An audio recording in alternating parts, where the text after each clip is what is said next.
culture, they say, is the way of life, social belief, and behavioral patterns of particular people or society. But in some cultures, women are still subjugated and marginalized. This is AFRIWOMAN on iBrandTV. I am Margaret Opara, and we are still on the topic of female subjugation in Africa, but we spotlight on the traditional Igbo society. iBrandTV made a documentary on this topic. Let's take a listen. The social construction of gender is hinged on the belief that gender is culturally and psychologically produced. Culture is defined as the totality of man's acquisition as a member of society. It includes all behavioral traits, attitudes, values, beliefs, skills, as well as the manufacture and use of material items in a given human society.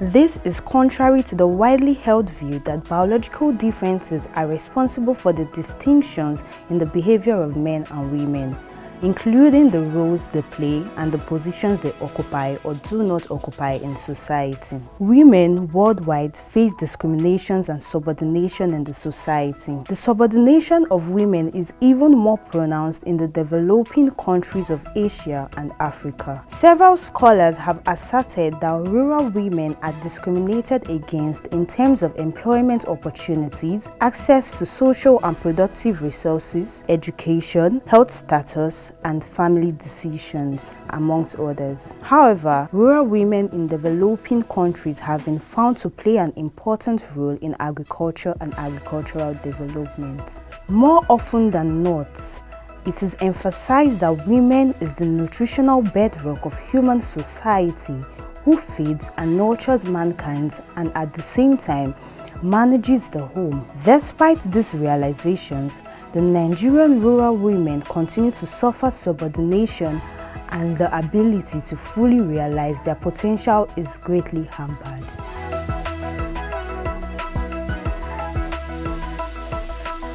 Subjugation in Igbo land is a system or a practice where women are kept in the background, where women are unfavorable laws are implemented that are meant to keep women oppressed, that are meant to keep women subdued, that are meant to keep women from reaching their potentials. The laws are bound in the southeast, especially in Igbo land. Such laws include laws where women are not allowed to inherit and landed property in the event of their parents' death.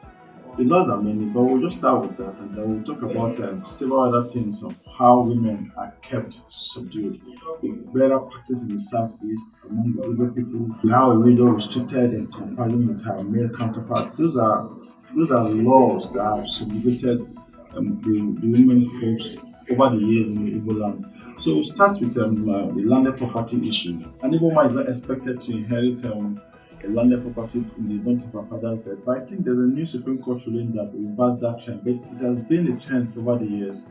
You see, you have children, among the female children, none can inherit a property. If you have a property and you fail to have a female child, most times the property is lost to your brothers, is lost to their uncles, their aunties, who clamping on them and ensure that these women do not inherit such properties. The social system is a very terrible system of segregation and separation practiced by the people. This caste system, what it tends to do is tends to tell you that there are certain persons that are called untouchables. Untouchable and untouchables mean that from the generations past they've been dedicated to the gods. So these people are not expected to mingle with the freeborn, with the so-called freeborn. So over the years, it has been watered down. In the past, they used to have their meetings separately. Over time, they were integrated into the society. But we will get to have a full integration because you have a situation whereby before a man gets married, the parents go to do what they call Ijaju. When they make this inquiry and they find out that this person is, they call them the meat that we do not eat. When you have such situations, you have parents saying that their children cannot proceed. I want to say that it doesn't just affect the female gender, it's vice versa. Maybe because you say that when it comes to the African society, the man is expected to make the proposal to marry. So the man that makes the first. So you expect that it affects the man because once the man makes a move, you find out that the woman is also you find the family immediately clamping and say, we will not go with you. We will not go with you because what you're going to do is a sacrilege. It's against our name. It's against our culture.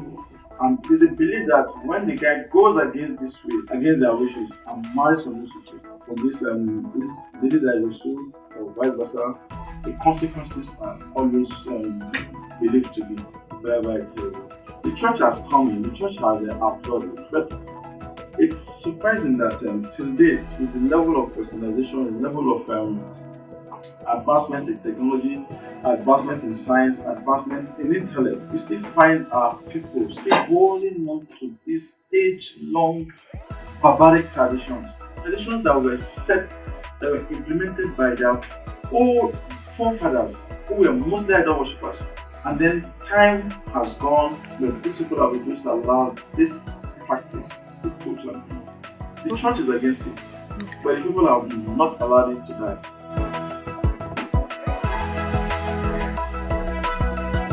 The role of the woman is a very, very sad situation. When I mean sad, it's sad that we're talking about women empowerment, women emancipation, suffrage for women.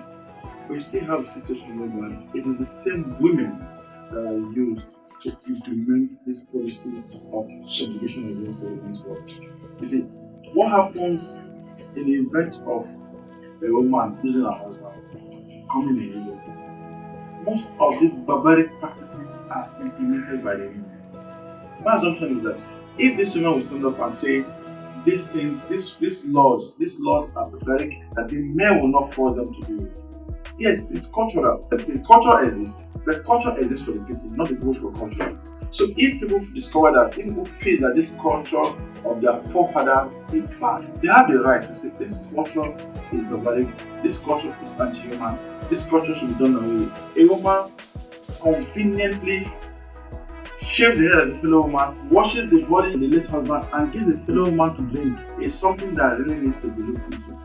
Women that have considered themselves into an authority themselves, into a law unto themselves, they implement barbaric policies that you expect that as a fellow woman, most times even having gone through this same experience, you expect some level of humanity from them, you expect some level of understanding from them when treating their fellow widows.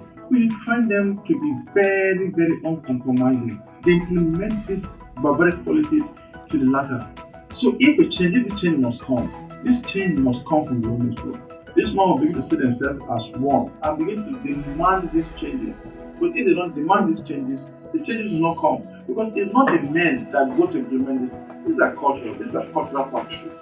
Maybe these women will come up to say these cultural practices are inhuman, these cultural practices are barbaric, these cultural practices are demonic. Then the society will be forced to take a second look at them and most possibly abolish such practices.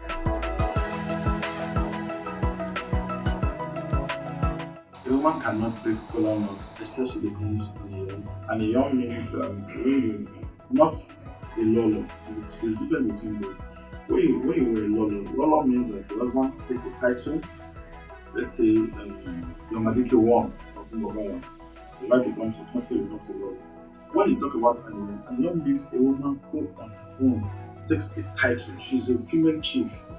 In some parts, they call them Igbo. So that's the only person one can break kola nut in the garden.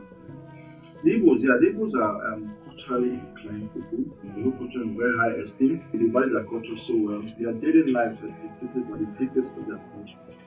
And this has led to a lot of wrong in society. This has resulted in the subjugation of women because a lot of places so little value on the ability of the woman to excel, to function. So we are moving. The world is changing, and you expect that nothing in life is static. The only constant thing in life is change. In the past, we have discussed about how our forefathers offered human sacrifices. Why are we not doing it today? If we feel it's wrong, it is change. That means that for every Igbo culture, it has a place and can be changed. I won't say Igbo culture. I don't think any culture is evil. But I think because the time it was practiced, it was seen as a evil. So maybe time has passed where it's proven that these customs are not proper, they're not normal. So the normal thing to do, the most reasonable thing to do is to do this customs, to do this culture. First is the issue of inheritance of property. I was very, very happy with the ruling by the Supreme Court. The woman in Igbo land can inherit the properties of her father. So we begin to see more things come up. We want to begin to see women group, women's society. The August meeting should not just be about coming to come and drink and show the latest fashion, to come and show the latest phone, to come and show the latest camera. The August women meeting should be a vehicle for this change. The August meeting should drive these changes. They should take a holistic review of the Igbo culture as it affects women. They look at these cultures and then begin to push these cultures, begin to push it through the state assemblies, and to see how changes can come about. There should be the engine room for this change. It's not just all about wearing clothes, dancing, showing off. No, they must begin to enact policies that will protect the girl child, that will protect the widows from such barbaric practices.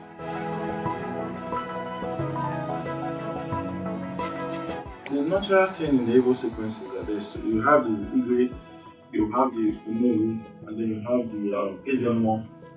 And most of the Ezemo is also seen as the custodian of the Marcus of the gods. So most times the Ezemo is an interface between the ancestors, the spirits, and the king.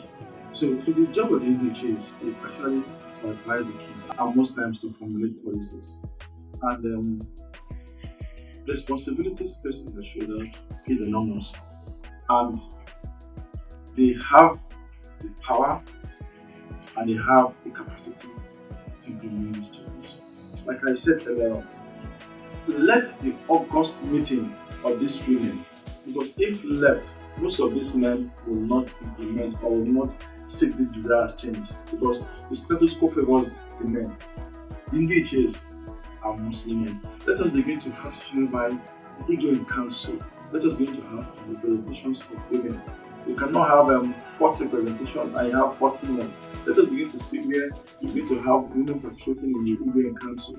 Let us begin to have some of those changes. This change can only come through this women. These men can begin to agitate, can begin to ask for changes, begin to ask for cultural revolution, like we witnessed with that of the female genital mutilation of the girl child. It was fought, and today I don't think that thing is still being implemented. So there's enormous power of the people of the women, but they must not be enemies to themselves. They must come together and see themselves as one, and see themselves as the victim, and see themselves as the vehicle that can change this oppressive laws. If they wait for the men, it might never happen, but they can start it. And if they can, once they can take it, they can begin to say, okay, at the end of our August meeting, the following resolutions were passed, and this is it, and that will be what they will have. Maybe have a 4-point agenda or 2-point agenda and say, our agenda this is to end female mutilation, and then end barbaric practices meted out to widows who lost their husbands and nobody to fend for them. So these are the things that women August meeting should busy themselves with, preoccupy themselves with, and not begin to waste time for unnecessary frivolities.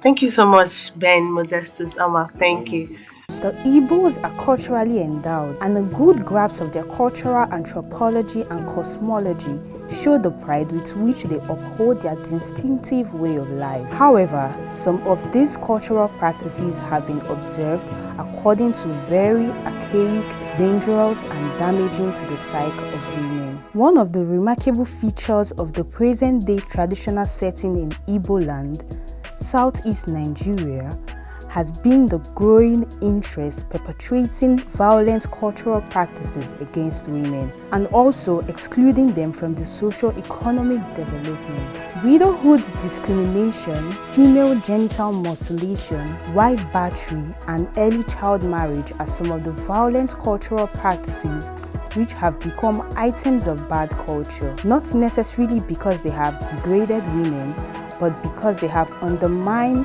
a people's progress both socially and economically, thereby making them the laughingstock of their neighbors and the civilized world. Many dynamic changes have ushered in improvements in the conditions of women worldwide, especially in the sub-African region. But the Igbo ethnic group of southeast Nigeria is not yet sufficiently aware of the extent to which her cultural practices have displaced, dislodged, and marginalized women. Welcome back to the show. Women are powerful. women are strong. Women have attributes in them that should be and must be harnessed. And that's all we can take on this edition of AfriWoman. Join me next time for more. I am Margaret Opara, and thanks for watching.